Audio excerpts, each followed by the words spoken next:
Hi, I am Todd Simmons. I am the Executive Director of Jefferson Performing Arts Society, and I'm here today with our new Community Conversation series. Today's conversation is going to be Parenting and Politics, using God of Carnage, our first play of the season, as a platform to discuss this topic. I have an esteemed panel today to discuss this topic from many different angles, and I'm going to ask them to introduce themselves and what connection they have with this conversation. And we're going to start today with Sarah, who is in my top left. Always do that.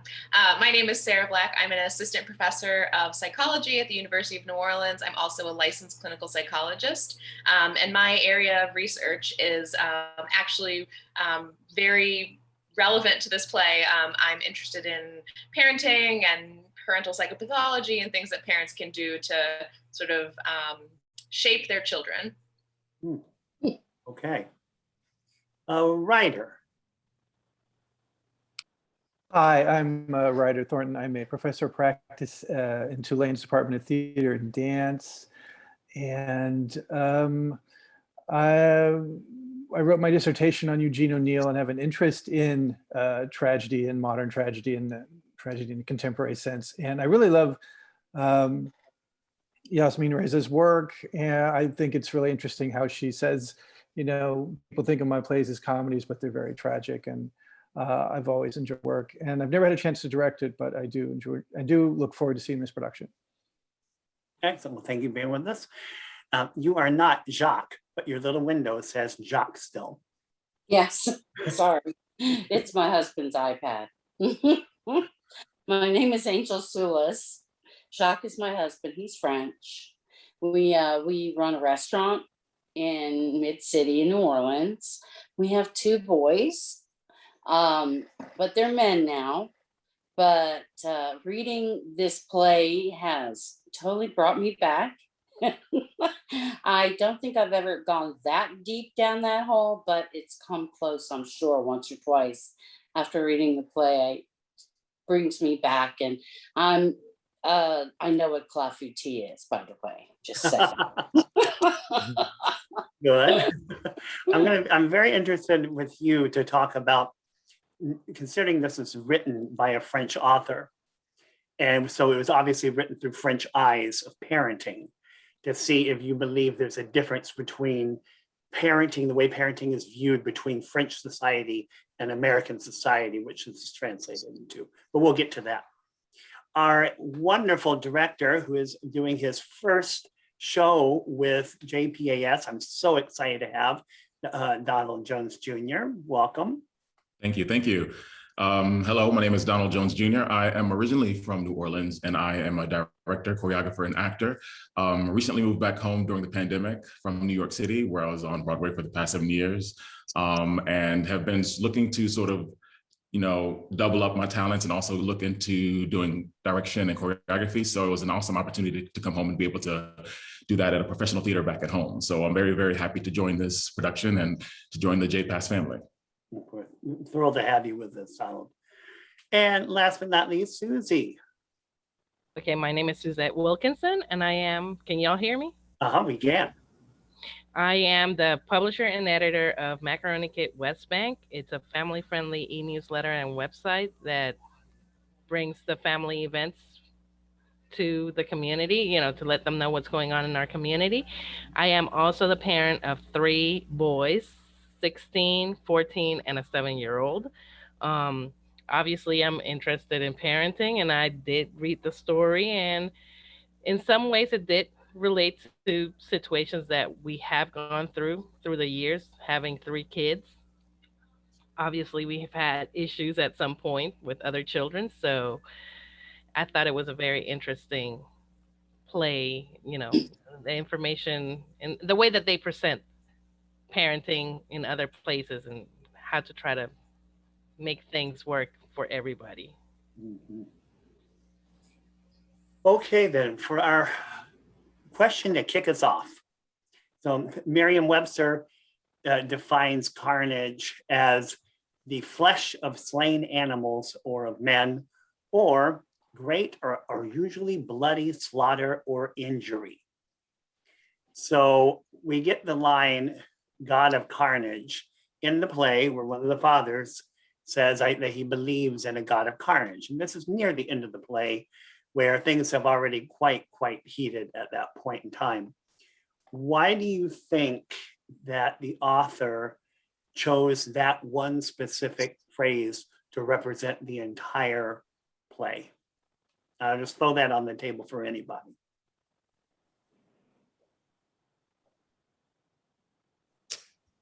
I'll start off. For me, I grew up Catholic and Christian, so I participated in a lot of events around in my church. So I sort of grew up with a certain aesthetic and moral values of how to sort of present myself and how to, relate to other people socially.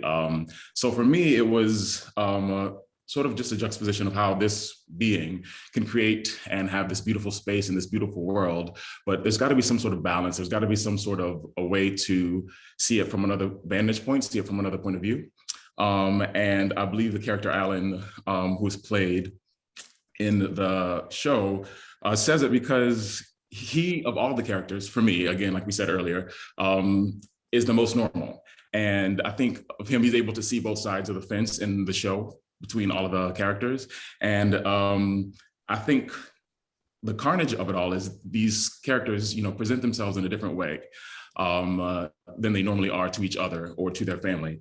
And they're trying to be socially polite and respectful of each other in the beginning. And then we sort of see once it gets to the heart of it all in their family, they sort of tear each other down in the most negative ways possible.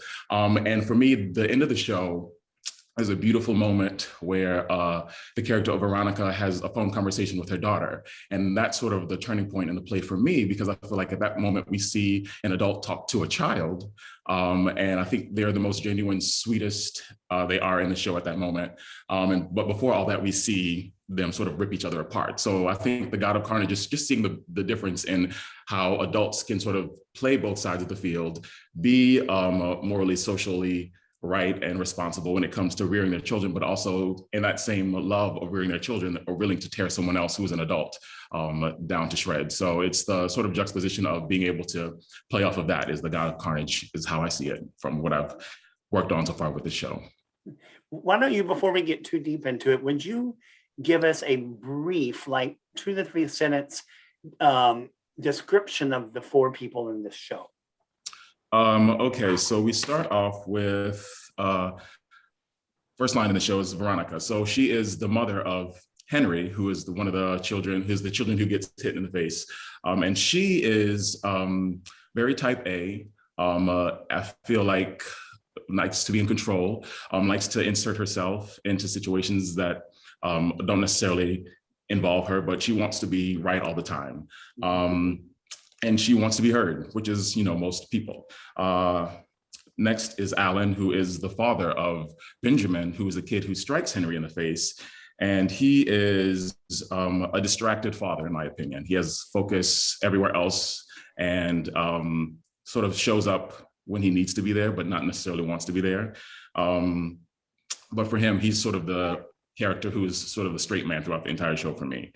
Michael is the father of Henry, and he, in ways, is similar to Veronica as a person who's very type A, who knows what he wants from everything, but was willing to appease his wife in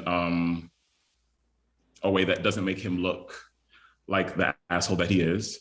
And then Annette is very agreeable in the beginning. And I think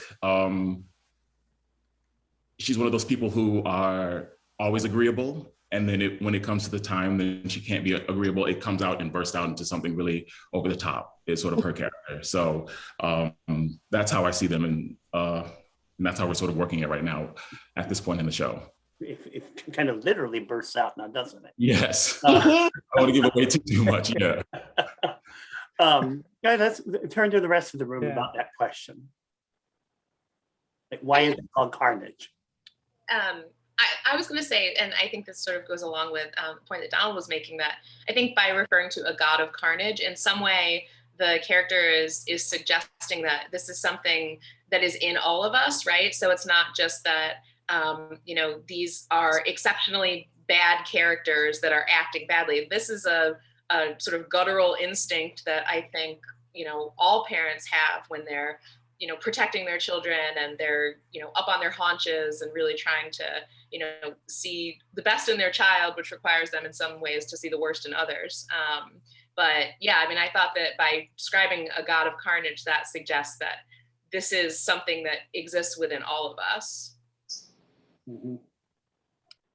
Yeah, I just to pick up on what Sarah said. Yeah, I agree with that sense that there's this kind of force behind everyone in the world, in the play, that sort of comes out and breaks through these very thin, I might say, veneers of civilization. And this gets to your question also about manners, but how there's so easily people become very direct and very forceful, and how raw things get very quickly. And it just seems to me a very appropriate way to capture this world people are operating in. And Alan, as you said, points it out that he lives under a god of carnage, and it seems like, I don't know who replies to him, Veronica or somebody, but she seems in denial of it. She talks about civilization being in a world where, you know, people don't behave the way they don't hit each other and they don't do anything violent. And he seems to acknowledge, and it's interesting that his career is one that's rather ruthless, but that, you know, we're all driven by, you know, very, you know, guttural instincts or carnal impulses that, you know, everything else side of denies. And it's kind of dark, but at the same time, it creates humor as well. And in some ways, sort of to piggyback on that, I think I sometimes wonder if this, in the context of parenting and being a parent, is one of the acceptable times in society where you can really come, like, you know, guns blazing, right? Like, you know, you really are like protecting your child and standing up for your child. And in some ways, maybe you're allowed, you know, society says like that's sanctioned in a little bit. In that setting, it's more sanctioned than in another setting where you would be more expected to sort of hold it together. Like, we're expected to be passionate about our children, you know?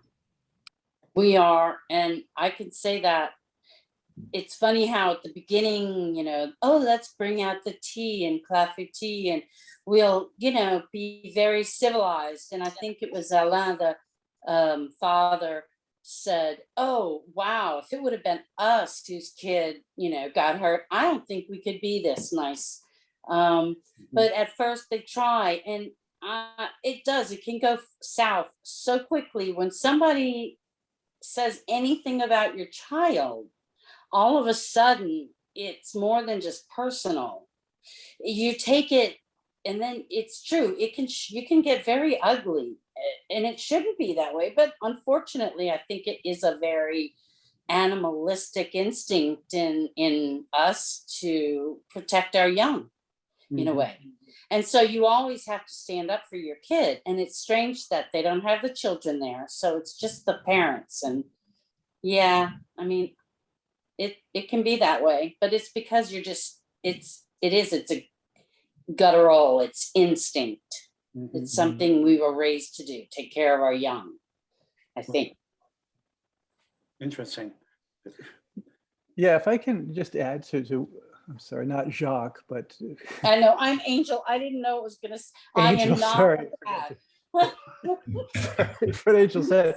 I forget that I am a parent as well. I have a 5-year-old, and she's a little bit younger than the boys in the play. But I've read this play years ago, and going back to it, I did relate to that sense that the moment, the child comes home and something happened, or someone did something to her, or someone, something bad happened, it's hard for your mind not to go immediately to who that child's parents are, and what they're, because you can't confront a 4-year-old or even a kid or a 7 or 8-year-old and say, hey, where's your sense of responsibility and, restraint or something. You think, well, something bad happened to my child. Well, okay, who are those parents? Who are the parents of the other child who did something mean or bad?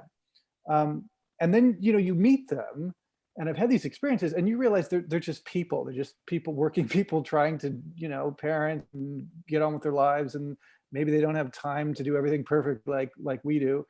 And you're angry, and then that works itself out really quickly, and you're not sort of frustrated. You sort of bond or commiserate over how difficult it is to parent. So anyway, that was having, I read this play originally before I had kids, and now reading it after, or looking at it after, it was interesting, and that really rung true. Susie? I would think that part of it is the way we react. Like he said, when you have kids and someone does something to your kid, you really try to hold it together, but at the same time, you want to hang whoever did something to your kid. And I think that's exactly why she uses this for the name of the play, because it's the inner instinct to rip somebody apart to defend your kid, your child, from what you feel is a wrongdoing, from somebody else wronging your child. And like we all said at the beginning, everybody's very calm and collected, but as time goes on, everybody starts having their own little feelings about why you're wrong and why I'm right. Like with the boy that hit the other one, the mom at first was like, yeah, my kid, and then she was like, well, what did your kid do to mine for my kid to react that way? Maybe your kid is not that innocent.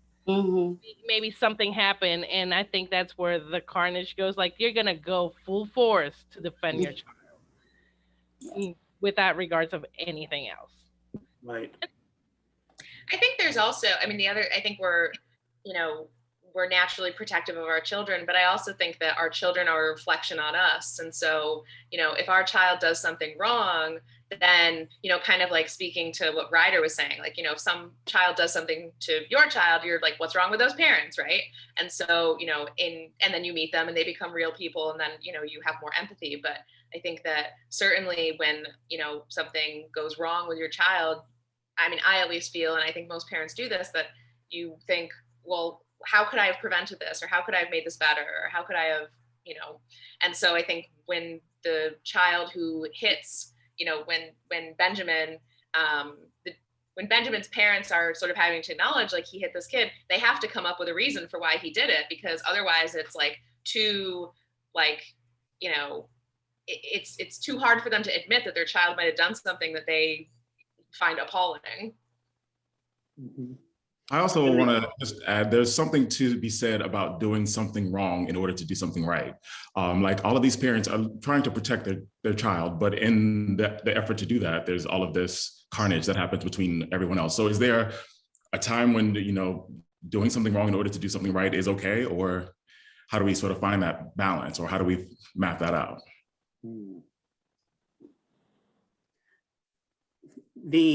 How much do you feel, actually I have two questions here. One is, how much of a role do you think alcohol plays in them letting down their shields, or guards rather? And two, how much do the problems between the couples themselves play? I've never personally been in any environment where the other couple I was around started airing their laundry like they do in this play. I'm not for sure how much the alcohol had to do that also. I've also never been in a situation where somebody suddenly vomited everywhere on everybody. So thank goodness. But that when you go there, there's a personal line you cross. So maybe that's part of what made it more real. I'm not for sure, but what brought them to the point of saying all the things that they say that are just, I've never seen happen? And is that something that, this would be a question for Angel, is that something that is more expressed in a French society where you're more open to say whatever you're thinking and to express your emotions? I don't think so. I find that they're much more, I find that Americans are looser than the French. I think that they are Well, they're more like what the couples are in the very beginning of the play. So Okay. if they kept that the whole time, then it would be what normal French, like, oh, you don't think that's the right word. It's not, what did they call armed with the stick or using it? Remember? And so that totally sounded like two French couples talking about their children. But toward the end is like, oh no, those are definitely Americans. But that's just the way, I mean, that would be like, but they're not that way. They're very formal.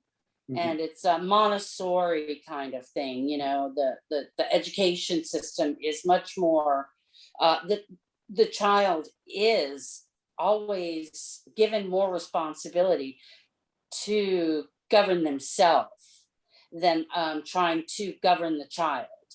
The child, that's why I was so shocked when I saw that these kids were 11. I thought they were going to be like 4. And then when they said that the boys were 11, I was kind of shocked that the parents would even get that involved. But it does sound kind of bad because it's broken teeth. That's very difficult to do with a stick. So, I mean, the way I looked at it was, they were very calm, very French in the very beginning. But they are very formal.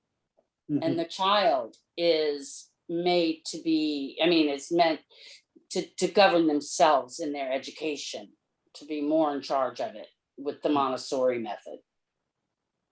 Interesting. Who'd like to jump in next on that?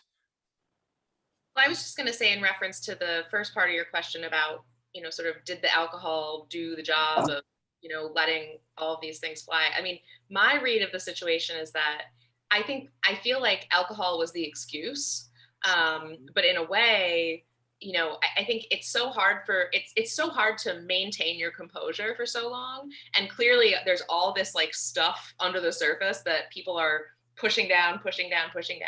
And so I think that the alcohol certainly helped, but it seems like the conversation was going in that direction anyway, and people were already kind of saying things like, that were not so nice or kind of passive aggressive or whatever before the alcohol came out. But then it was like kind of a convenient excuse to really let it all out. Right. I think that's in many ways kind of how life is alcohol becomes an excuse to do whatever. Sure. Yeah, I think Ryder? it's hard for me, like, just in the alcohol thing, like that part of the play, it's hard for me, I guess, not to see that as like clearly a device for people to stay in the room and continue arguing, because alcohol has kind of loosened people up, and at the same time, it's a friendly gesture to, he had what did he have? I forget that. Rum. Some kind of exotic Antigua rum or something. But it's a social, and going to other parents' house, yes, someone brings something out and that's nice, and you stay there, you enjoy it, and then at the same time, maybe it loosens you up and you have more conversation. So it's both a ritual, but at the same time, I think it kind of just serves the play to sort of say, okay, now this will keep them sort of from storming out or from just having mean words and just leaving. There's something that's sort of lubricating the situation a bit. We've said that there's things used for as an excuse. Do you think any of this conversation is used by the couples as an excuse to say things to each other that they wouldn't normally say? Do you think everything that they're saying to each other is normal, or do you think particularly like the one couple, do you think Michael hears his stuff from his wife ever, or does she keep this bottled up as well? I would say, for me, I've been directing it as if they say these things to each other all the time. Okay. Because I feel like that's just the nature of people. I mean, I feel like these two couples are those types of relationships where they are choosing just to stay together for the family. And they are choosing to deal with each other in order to keep the child's life somewhat normal. But I feel like these are things that they say to each other because none of them seem surprised by any of the things from what I'm reading and how I'm sort of taking it is as a surprise when they talk to each other in those ways. Now, when other couples say things to each other about that couple, it's sort of funny how other couples think that that's such a terrible thing to say to your wife, because it's just sort of displaying on, it's described on both sides, or seen on both sides of the couples, how each of them are sort of just at each other. So for me, I think those things that they say to each other are definitely things I've heard from each other before, but I don't think it comes as any surprise. I thought that was also an interesting sort of shift in the play, when it seems like the alliances sort of change, and there's really like it becomes like a gender-based alliance. So, you know, like where, you know, and so I got the sense that the women maybe felt a little more, and the men too, I guess, but like maybe they felt more like empowered to say these things that they probably realized were not like very nice or very kind, or really even like, you know, would be normally allowed in a conversation they might have with their spouse. But in some ways, like having the like same gendered person say, yeah, you're right. Like, you know, I don't know. It seemed like that sort of that alliance shifting maybe empowered everyone to say a little bit more. Mm-hmm. It's almost as though that every character is partnered with and against every other character. And the show ends when there's nobody left. And I mean, it's just, you know, the women start against each other, and then they're together in agreement with each other against the men, and then they fight again about the children, and it's over. And there's nobody left to fight with. And you fight until then. If only they had left early when they were supposed to leave, then none of this would have happened. Who else I'd like to add to that?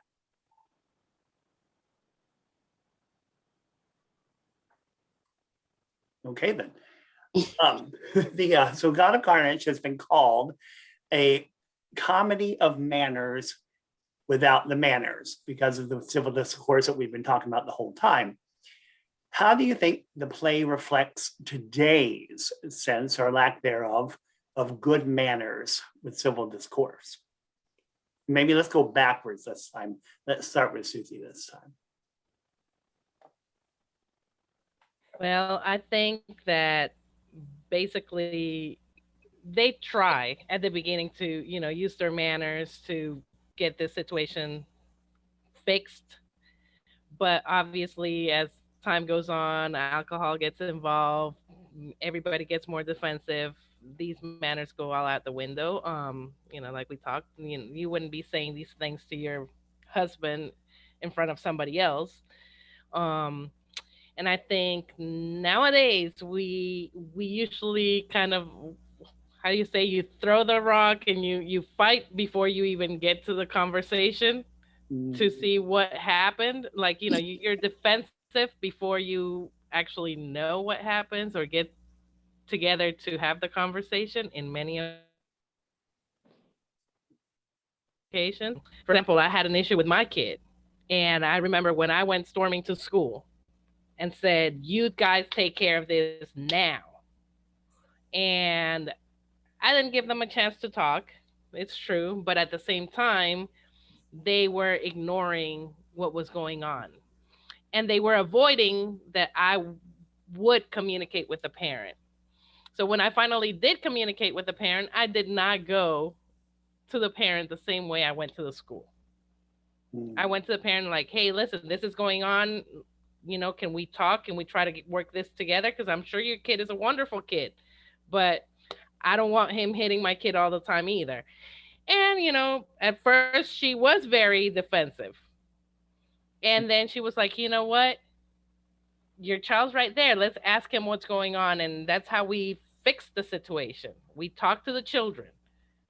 We let the children tell us what was going on.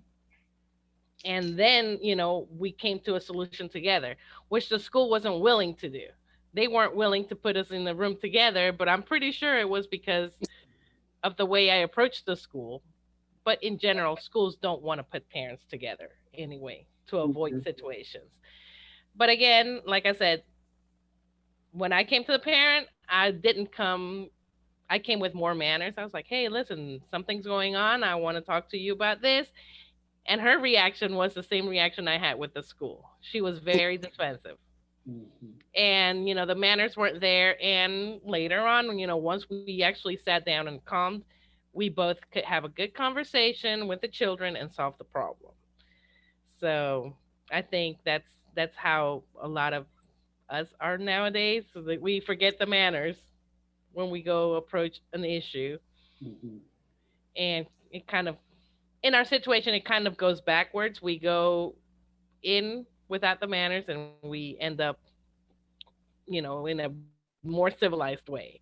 I think in this case it went backwards, where they were very calm and collected about the situation. And even though they weren't happy, I don't think they were happy. I think they were all angry, and all they wanted to do was, just grab the other people's eyes out, pull their eyes out. But I guess as a society, they figured, let's try this in a civilized way. Angel? Um, I have actually had my son's eye poked out. He had an eye retina scratch on his cornea with a stick in a French school, but they were only 3 or 4. And I don't even think I ever got to talk to the parents, and because they were young, I guess. But I find it so weird that the parents are talking amongst themselves without ever talking the children. They need the children there, because just hearsay from one kid, and they even had to like pry the kid's name out of him, who hit him in the face with the stick. He didn't even want to rat him out. And then the other one, I just find it like, come on, why don't we get the kids to talk? It's a lot easier. The kids will go like, it would get over really quick if the kids would just talk, especially if they're 11. But it's funny because parents are going to put up facades and excuses and dynamics of relationships, because they don't want the other parents to judge them as they're judging their child. And you just don't judge my child. And of course, I am not my child.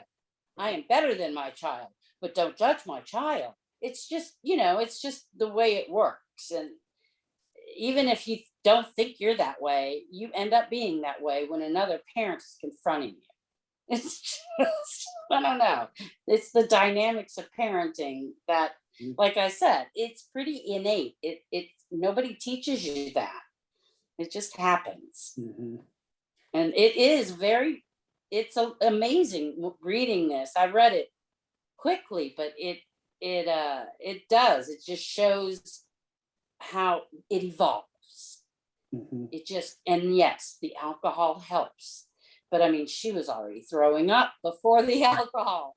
Right. And that nervous, she's very nervous. She can't handle being confronted by, she's being judged, and she can't have that.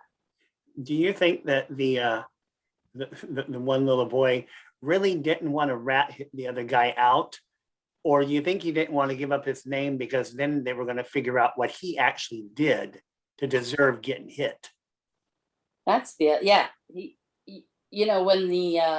When Annette, what is that her name? She has the boy that supposedly was armed with the stick. So Annette says, well, wait a minute.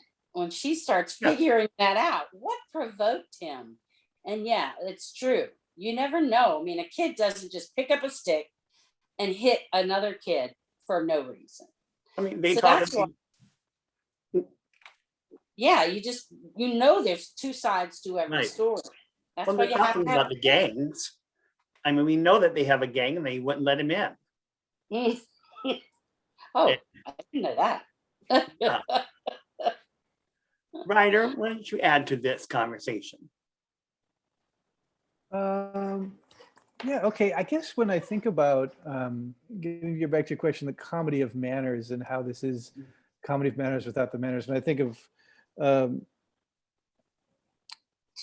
Restoration Victoria era plays where people are not direct, and when people attack each other, they do it through innuendo, where they say something that's can be interpreted as being an insult, but you don't know. So I guess I think, yeah, it's very true about this play, is that there's so much rage in these parents to sort of come at each other eventually, but they lose the manners and the facade very quickly, and they're more apt to be direct. And I think that feels very 20th century, 21st century, that, or even 20th century, that we, as adults, particularly Americans, we have a veneer of civility and we can be nice to each other, but at some point we get direct very quickly. And we also often don't mince words about insulting people or making it known that we feel insulted. So I thought about the directness of the play, and then without these manners, without these things that maybe you see in other societies and in other genres where people are never speaking directly, they're always speaking through some sort of innuendo to insult someone. That sort of keeps things down. That sort of keeps the rage and the passion or whatever down. And now in this world, when we engage with each other, we're very prone for emotions to come out quickly and for conflict to generate very quickly, because we don't necessarily have the social devices to stop that, or we're very quick to get rid of them for whatever reason.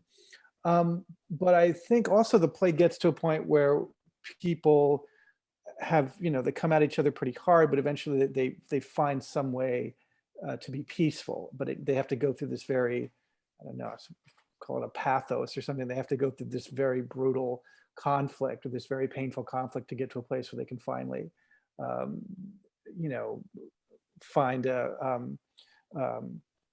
find peace or some Pyrrhic victory or something. Mhm. So yeah, it's interesting. It's like a comedy of manners where all the rage and everything just comes out, and people really fight verbally for a long time, and then are suddenly worn out at the end. Mm. Those are my thoughts. When you mentioned the 20th century, 21st century, do you think this play would have worked even 40 years ago or 50 years ago, maybe? I do. I think that's what I like about it. I think it's very, particular to our time. I think it is like past couple of generations of parenting. I don't think my parents parented like that, or my parents' parents parented anything like that. I think it seems to capture the dynamics that are very contemporary, I feel, among parents. I mean, sure, I think people had conflicts, and I think about, going back, my own parents, when they had to deal with situations with me, it did seem like there was a little bit more civility in some way. Whereas I think now it's hard for people not to take the gloves off and go right at something, and then end up going into insults, and then finding a way, after some conflict, to resolve things in a humane way. But it's a different dynamic, I think, than it was. I think the problems are, it's the same. The situation could happen at any time, but I think the dynamic and the way she captures it is very unique to, I think, the contemporary times. Mhm. I know from myself, I was always wrong. If anybody told anybody I did it, I did it. You did it. There was no more discussion about it. I think if this was from 60s, 50s, this wouldn't be at all indicative of that sort of relationship. If it happened then, both children, well, they would each, you do what you want with your kid, my Right. kid's punished. I don't care if Right. he broke you, both of them. They would both be punished. It didn't matter no right and wrong. You both did it. Yep. Your teeth are broke. Oh, well, you're going to live with broken teeth because something happened and you were bad. Right. And Exactly. I don't, because back then parents didn't really talk to each other. It wasn't like, I think, and my kids went to French school here in New Orleans, but it was a French school, and so they were very involved, and they talked a lot together, and that's so I could truly see how this would work. But very formal, but you would never punish your child if you didn't think they were, wrong. And Right. even if they were wrong, I don't know if they punished their child. Right. Sarah? Yeah, I was just going to say that I think what's interesting in this discussion of sort of how things have changed generationally is that it seems like we've gone from a time when parents were more aligned with each other in ways than they were with their kids. Like I'm recalling some reading I've done. This author that I like was talking about his childhood and how he had done something that some other parent was upset about, and his mom like invited the mom in. It was like, have a glass of wine, like, yeah, aren't kids the worst, like and so there was like a little bit more of like that, as opposed to parents being aligned with each other as adults, as opposed to parents being so aligned with their kids that they sort of lose their adultiness, right? Like they get sucked into the conflict that their children are having, and they, as though it is their own conflict. And so I think that the other thing that occurs to me in reference to your earlier question about sort of a comedy of manners without the manners, I think that manners ideally spring from mutual respect that we have for other people. And in this case, these two couples clearly have no respect for each other. And, so in that way, I think Ryder used the term veneer, like the manners are like the most sort of flimsy or delicate of veneer, because they really don't respect each other at the end of the day. Donald?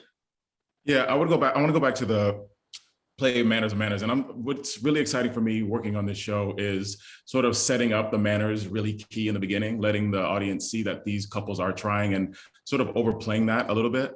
And it was tricky for me too, because in the beginning of the play, it says, and there's no realism, nothing superfluous about the show. And it was troubling for me too, because I think even though these characters are the extreme of parenting and parents, I feel like at the heart of it, they're definitely dealing with an issue that is very real. And I can see people and parents and families kind of going through this. And these are actual, these characters are actual people. So I want to play up the excessiveness and the over-the-topness of the manners sort of in the beginning, just sort of that. So once we can see them sort of cut into their true selves in the later versions of the show, it's sort of a lesson for the audience to sort of see how we show ourselves one way and then come back to a place where in order to get the truth and the honesty, we just sort of have to be real and upfront and able to have the conversations that we need to have in order to get and resolve certain situations. So it's sort of like, for me, allowing the audience to see that we don't have to put on airs in order to get to the root of any issue. We just need to talk about it sort of verbatim and honestly at the beginning. And we wouldn't have these issues that sort of explode trying to be polite, overly polite, when situations just need to be clear and direct. Mm-hmm. I think that's an interesting, a cool and sounds like good. I don't know anything about theater, but it sounds like a good choice to sort of overplay the manners at the beginning, because I think ultimately we don't necessarily want to be polite, but we want other people to think that we were polite. Yeah. We want other people to refer to us as having been polite. And so I think in some ways that's where that over politeness sort of comes into play, because we are betraying our true feelings, which is that we don't really want to be polite, but we have to kind of turn it up a little bit louder in order for it to be convincing. And each of the women in the show call the other woman phony or fake in some form or fashion. So it's like, we really have to see that. We have to sort of see that set up and see that sort of foolish character that we sort of put ourselves into in order to appease or appear something that we aren't in that moment. Hmm. Do you think that's amplified by the social, economical differences between the two couples? Yes, and I want to play that up as well, just in the manners of how each of the parents talk to each other. Because like Sarah said, I don't believe these couples respect each other from the beginning. And I feel like we also too, when you don't respect someone and you have to work with them, your air is always pulled up even more than it is in any other situation. So yes. Mm-hmm. Anybody else like to jump on that? I didn't think that they were totally different. I know that I call them the A couple, Alain and Annette, they are power, he's a lawyer and she's a stockbroker, some kind of financial person. And the other two are, he has like a hardware store or something. And she is a broken-hearted helper for Darfur, and she takes photographs and probably doesn't make any money. That's the way I saw that. But they're into art, and they seem, for me, it just seemed that they were very normal. But the power couple, I think that they might have looked down upon them because they didn't maybe make as much money as they did. But I felt that they didn't miss it. That was just the way I felt about them. I didn't see that money was big on the couple that's house it was. They had nice flowers and they had help, because she said somebody kept putting the coffee tea in the refrigerator. And I thought, well, how can they afford help? That was just my take. Okay. I thought they were pretty even. Okay. I thought it was interesting how, oh, sorry, go ahead, Donald. Just one, for me, there's the line in the show where I believe it is Michael who says that he'll get some furniture shipped out to Secaucus, which is New Jersey. So they're living in Manhattan. And there's also this whole bridge and tunnel idea in New York City that if you don't live in Manhattan, and if you live outside of Manhattan, you can sort of be, it's sort of just seen as a lesser than thing. I must have read a different play, maybe a different setting. Because I thought the one that I read was in France. He's talking about working at the Hague, and the kids aren't the same names that you guys have been mentioning either. I must have read a different version of the play. I think you read the original, probably. Yeah. Okay. That would be the real one. Is it much of a difference? Yeah. Is there much of a difference between, if it's set in New York, and not in France? Okay. That's just the biggest difference so far. Yeah, but that really shouldn't make a difference. Yeah. Yeah. I was also going to say with regard to the New York thing, I feel like there is this real stereotype of like a young Brooklyn parent, like it seems like even if the couples are socioeconomically different, like one couple is better off than the other, it seems like they're both in that kind of bougie, like upper middle class kind of lifestyle. So I agree. I didn't really see the financial stuff being as much of an issue, because I think while the wealthier couple potentially is looking down on the other couple for not having as much money, I think the other couple is looking down on the wealthier couple for bad parents. I mean, clearly they think that they are better parents than the wealthier couple. Yeah, I was going to add that I did feel that dynamic between humanity and wealth. I felt like Alan and Annette were a little, perhaps, in a higher socioeconomic strata, making a little bit more money, but their lifestyle was they were very focused on money. And Alan taking these calls, managing his hedge fund or whatever he's doing, or speaking to somebody about a hedge fund, but he's taking these calls the whole time. He's very aggressive with people. He's a little more ruthless. He's the one who says he worships the god Carnage. Like, he seems to be the person whose, humanity is he's not let go of it, but he's not retained as much, perhaps, as Michael and Veronica. And Veronica, has humanitarian concerns, and she's, trying to write about it and do something about it. And Michael kind of, supports her. And that's, that's a different bougie family than Alan and Annette. And I thought that dynamic was interesting. Kind of been in those as a parent and a professor. Sometimes you meet people and their world is just very much about power. and you guys can relate to each other on some level. And then on other levels, they're like, they just kind of see things a little differently. I did sort of get that. Maybe that's an ideological thing or something, but I did get that in these two couples. Susie, you want to add to this? Yeah, my personal impression about Alan was that he felt that doing this was, a waste of time because, he could just shell out some money and try to make it right rather than go to the root of the problem, which was, why is your kid acting out? And that's not necessarily that you're a bad parent, but maybe the kid is acting out to get your attention because he's not getting any of your attention. So this way, you know what they say, kids are going to be bad or good. They want the reaction. They want the attention of the parents. If you give them attention when they're bad, they're going to continue doing it because they know that that's what gets your attention. And my feeling about him was pretty much, you know what, tell me how much it is. Let me write you a check. Let's get this done and over with. There's nothing else to discuss. There's nothing else to fix. There's no way to fix this. My kid is who he is, and nothing's going to change that.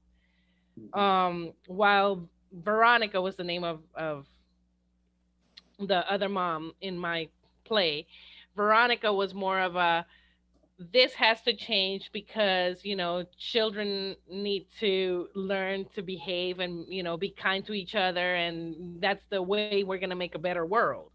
And there's no amount of money that's going to fix this, and we just need to talk and make sure that these kids learn how to be good people.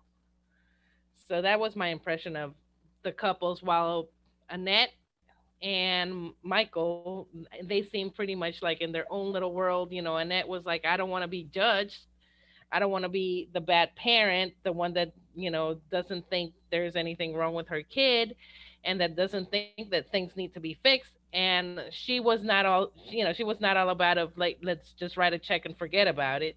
She wanted her kid to apologize. She wanted her kid to figure out why her kid was doing this. Until then, she was thinking, well, maybe my kid was provoked. And Michael was more of a, it is important that they get along and that we fix this, but it really is out of our hands kind of deal. That was my impression of him. It's like, just let it be, and we don't have to deal with it either. So that was my impression of the dads and the moms.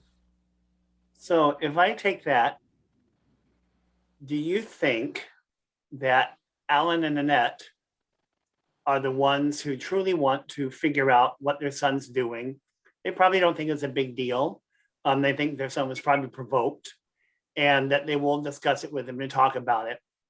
But that Michael and Veronica, particularly Veronica, doesn't necessarily care about what her son did. Well, she doesn't care at all what her son did.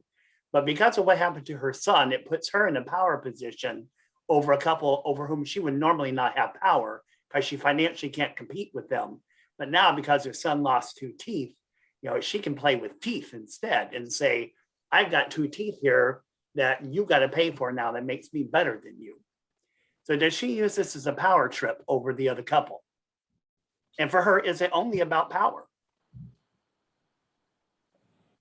I think for her, it is more than just about power. I think the power might play a little bit, kind of like I've got something on you. But I think at the same time, she's just looking at this ideal world where everybody gets along and nobody hurts nobody. And, kids don't fight with each other. And when there is an issue, that parents can sit down and have a conversation about it and fix it, and it's not going to happen again. Um, but I think once she kind of gets to know the parents, she kind of starts feeling like they are bad parents and that she's better than them. When it comes to Annette, I think the way she sees, I don't really think that they want to fix the problem. I think Annette wants to fix the problem. I think Alan doesn't care. Alan just thinks that's his kid and that's how he's going to be, and there's nothing to do about it. And I think that's where, as a couple, they differ and they kind of don't think about parenting the same way, which can also obviously cause a conflict in the home, and it can definitely cause children to act out. Veronica, it's a little bit of power. And I believe she is also very caring about the situation. But it's the character of Alan who sort of points out that Veronica is the type of person or the type of woman who is so caught up in saving the world that she sort of becomes the focus as opposed to the actual action of it, but her being the sort of impetus for these beautiful things to happen. So it is a sort of a little bit of a play on that, the whole God of Carnage thing again. Yes, she's wanting to do good, but in the doing good, she's sort of putting herself in sort of that place of power by being, I'm the person who's presenting the good, because she's the only one sort of in the show too, who says Benjamin's name so often. And I sort of am, I take that as a special thing because it feels like she wants to really insert herself in the rearing of that young man. And she's always wanting to insert herself in issues that need fixing. She wants to be sort of this savior. So it is a power play in a way, even though it's coming from a place of genuine wanting to help. Sarah, Ryder, or Angel? Well, I was gonna say, I feel like it comes from the word that keeps coming to me is like righteousness. Like it's not, I think that there's like, I agree that her intentions are good, but I think that there is something potentially to this idea that she's the expert on, conflict resolution, but not really, because she's not doing the conflict resolution. She's writing about it. She's observing it. She's, but she's kind of in that world. And in some ways it seems like it feels, this is a little reachy, but I mean, I feel like maybe this conflict with these kids, she feels like if she can't get to the bottom of this, like, what does that mean about her work and her professionally? And, when, obviously it's two totally different kinds of things.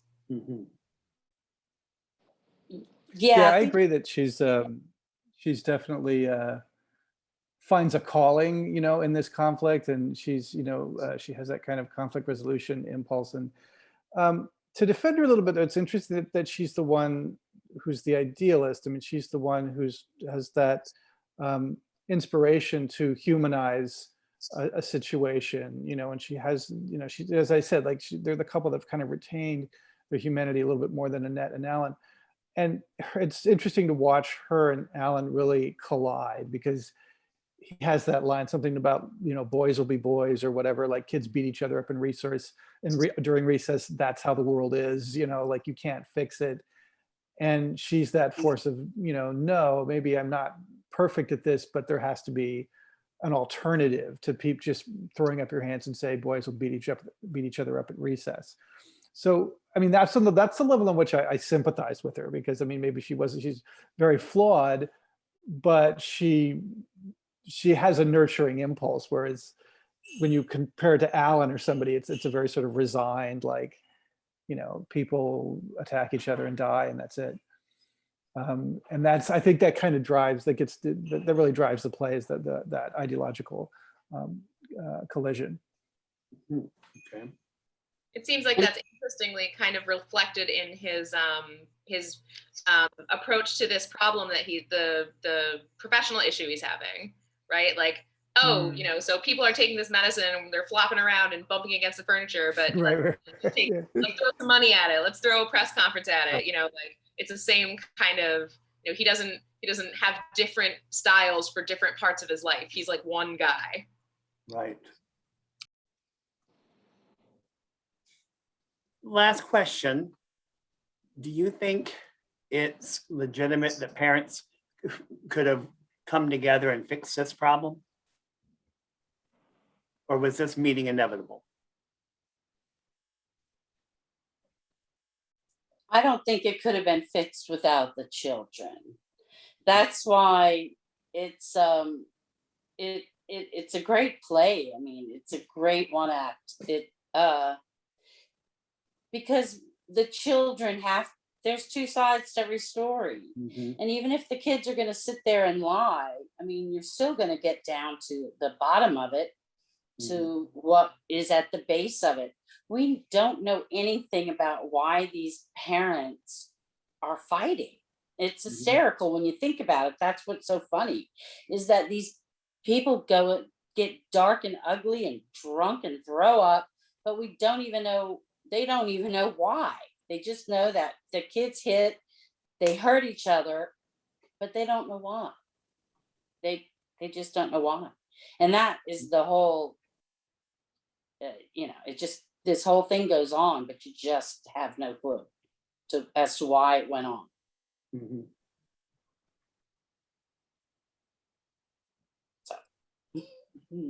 Susie? I agree that it couldn't have been solved without the kids. The kids needed to be there.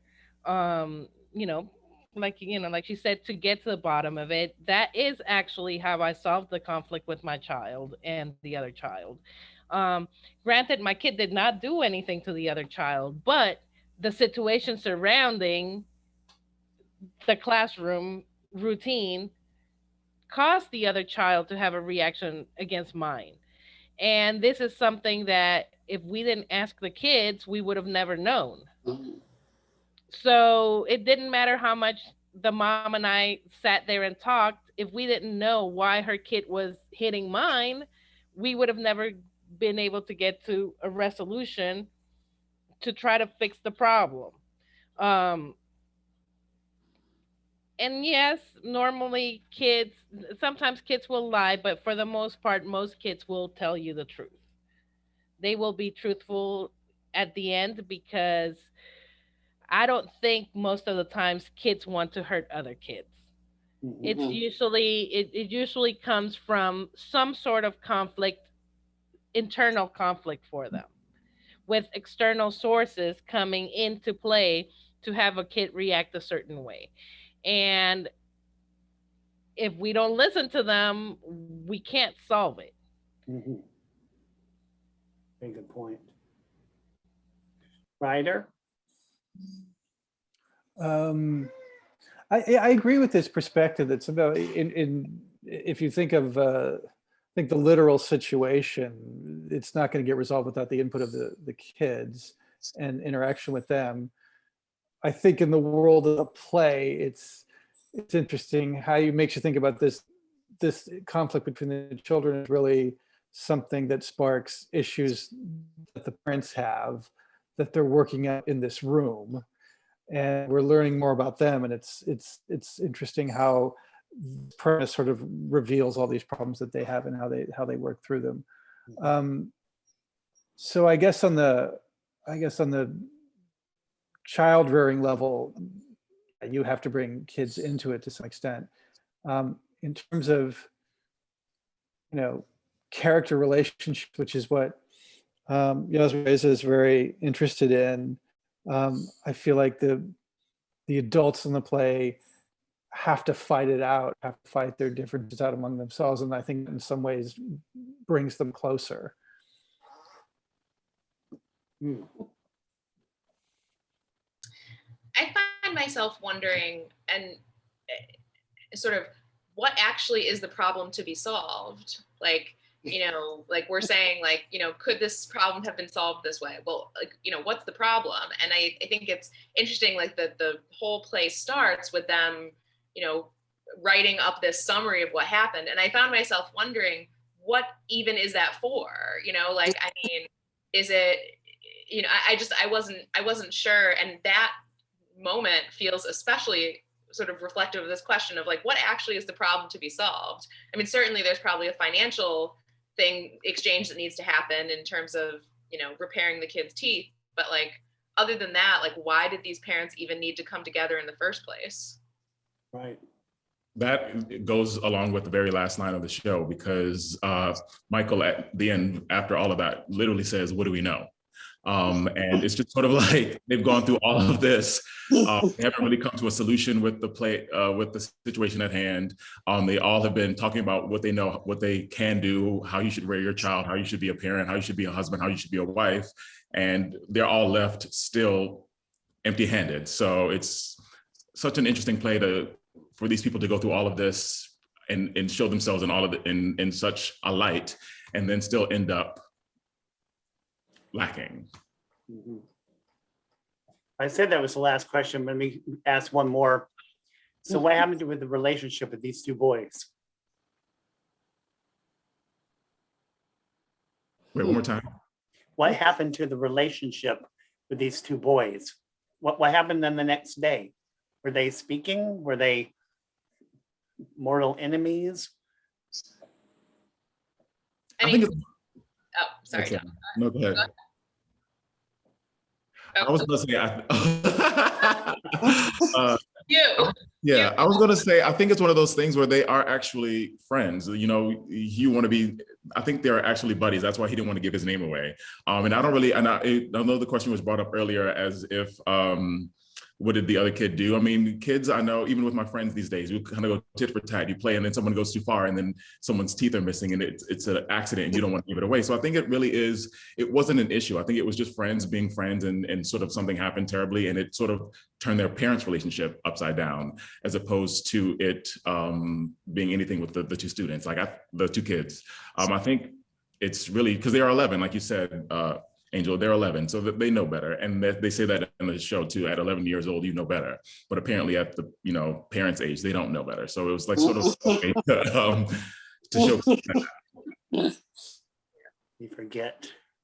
I was just going to say that I think sort of related to what Susie was saying earlier about how, kids are going to do the behaviors that get the attention of their parents, right? And I was thinking when she was saying that, like, that Benjamin has really learned a very important lesson because he did this thing and his dad, and it sounds like this is very uncommon. His dad actually took time off work and went and met these parents and made this big demonstration, right?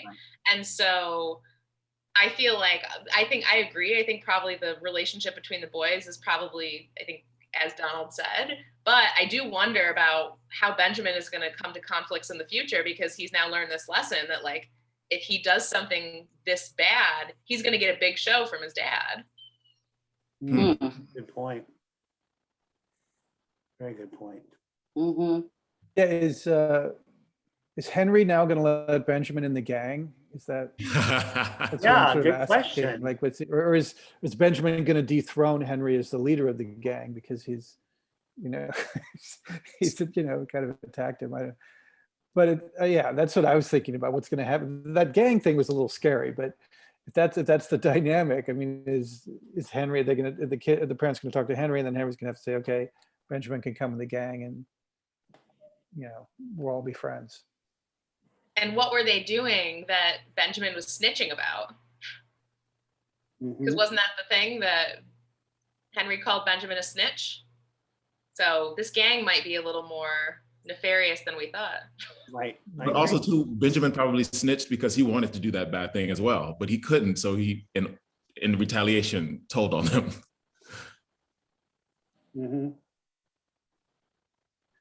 I have one question here from our gallery, and I'm going to amplify it just a little bit. Do you think that this reflects civil discourse in our society more? And do you think that social media has amplified it even further for anybody? I mean, yes, and an enthusiastic yes, I would say on both counts. I think social media has eroded manners in a lot of ways. I mean, I think that there's I think that people don't think about what they're saying as carefully maybe as they ought to. And it's so easy to share what you think and to feel that it's private, right? So we have all these settings, friends only and whatever, but in reality, none of it's really as private as we think. And so I think that social media is certainly part of the erosion of some of the civil discourse that we've seen. Anyone else on that?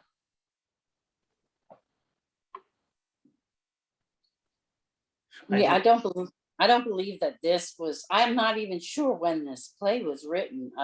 2009. Oh, okay. So it was actually at the very beginning of social media. Exactly. Right. But yeah, social media, I think, has taken people down. They think they're talking to one or two people, and they are putting up things on to social media that is far too personal And why would anyone want to be that personal with people that you barely know? And I found that true. These two couples don't know each other. Their kids are friends, but they get pretty detailed about personal things. So, this woman actually throws up instead of going and excusing herself. She just, loses it in the living room in front of 3 other people. I find that very personal. After being asked if you want to go to the bathroom. Right. And let me just do it right here. So that was like, okay, that's kind of strange. But I felt like, you don't know these people. Are you really going to just let it go in front of them? Right. So everybody look in your crystal ball and tell me, can politeness be regained? Can you put the impoliteness back in the bag? Can you go backwards? with these couples? With just society in general. Oh. I don't think so. I don't think, yeah, no. I mean, yeah, go ahead on that, Donald. I feel like, it's just, people just have to be genuine, because I feel like with politeness, there's a sense of falsity. There's a sense of not being, you stating your true intentions. And I feel like, this whole thing of being polite and having the right manners is just sort of an ideal. For me, I feel like just being direct and having clear communication and not trying to seem ignorant or trying to seem unaware. I think that sort of transparency is what is sort of lacking. And I feel like everyone wants to say they're this type of person who is a humanitarian or who is caring or who is a good parent, wife, husband, or whatever, instead of allowing themselves to sort of be at fault and be wrong and sort of learn from that. So I feel like this whole thing with social media too, everyone wants to put out this sort of version of themselves that what they want people to see, but what are we actually representing? What are you actually saying? Do you really mean it? Do you practice it? So this whole show for me is this sort of a setup that way. Like these people present themselves in a way, like in the beginning, like that's a social media post, but then you sort of start to see all of these things tear away and they become these real people. So that's sort of my take on that question. Anyone else on that? It's interesting. I feel like, I agree with what Donald's saying, and that you can't put politeness back in the bag. I feel like this play though makes you think about, in our discussion, this that Reese is envisioning this kind of post-polite or post-manner.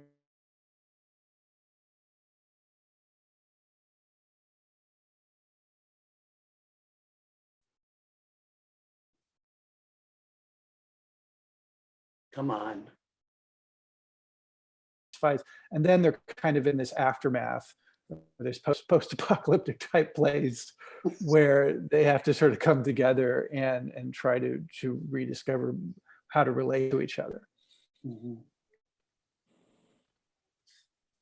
Well, I was going to say something that I think is interesting. I am all for genuineness, and I think genuineness is the goal. But I actually, just out of curiosity, I just looked up the definition of polite, and it actually is it includes in the definition showing behavior that is respectful or considerate of other people. And I feel like that's where some things get wonky, because some people are so, I think genuine is the goal, but some people are so wedded to genuineness that they forget to be respectful. Mm-hmm. And I think that's the issue. Like, I think politeness for politeness sake is probably not ideal, because it does have this air of phoniness, but the issue in these couples were having, the communication issue they were having, was just the lack of respect all around.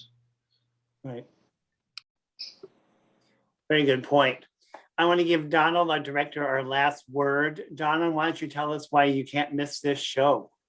You cannot miss this show because the cast, first of all, the cast is a stellar. And I was not able to be there for the auditions and to sort of work with them, but the team and the group of, not students, this group of actors that you gave me are absolutely amazing. And we have had a great time doing the table read this past week. Also, you don't want to miss this show because it is such a surprise. Like, and all of the characters in this show go from every range of emotion that you can imagine. There will be laughs, there will be moments where you sort of feel every emotion that they're experiencing as well. So come and see it, and I'm sure you'll have a good laugh and maybe a good lesson learned. Thank you, Donald. Thank you all. This has been a wonderful discussion. I think it really it used this show for a very good purpose of really looking into what's going on in our world and what's definitely happening in this show. The show Gone Carnage does open on September 17th and closes on October 3rd. The will be held at the Westwego Performing Arts Theater, and tickets can be bought at our website, which is www.jpas.org. Thank you again, and we'll see you all at the theater.